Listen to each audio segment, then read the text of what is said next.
G.K. Chesterton's thought experiment, often called Chesterton's fence, is a deceptively simple yet profoundly important principle.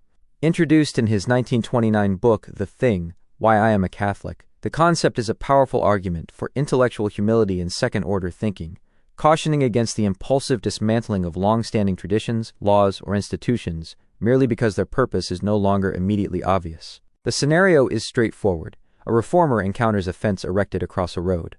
The reformer sees the fence as an arbitrary obstruction and, with the modern impulse for efficiency and progress, concludes that the most logical and expedient course of action is to tear it down. Chesterton, however, insists on a critical preliminary step. He argues that before any change is made, the reformer must first understand why the fence was put there in the first place. The wisdom of the fence lies in the assumption that it is not a random occurrence. Someone at some point exerted effort to build it, implying a deliberate, rational, and necessary reason for its existence. The current observer's inability to perceive that reason does not negate its initial validity. Chesterton's famous dictum is this: "If you don't see the use of it, I certainly won't let you clear it away. Go away and think. Then, when you can come back and tell me that you do see the use of it, I may allow you to destroy it." This principle is a potent antidote to radical rationalism, which seeks to discard anything that doesn't pass a contemporary test of utility.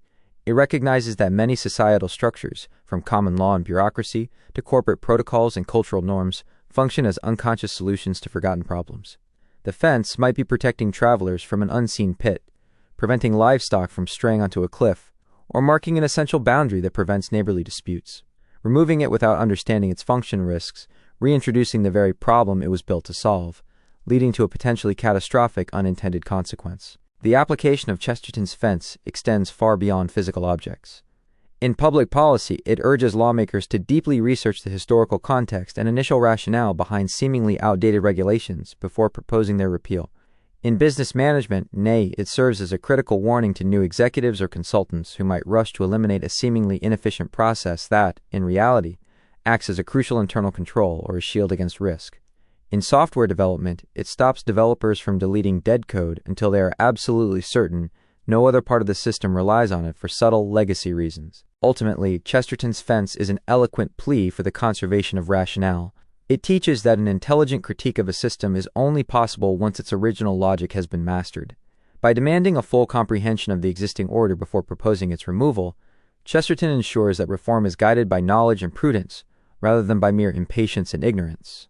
The goal is not to preserve the fence forever, but to ensure that its eventual dismantling is an act of informed choice, not accidental destruction.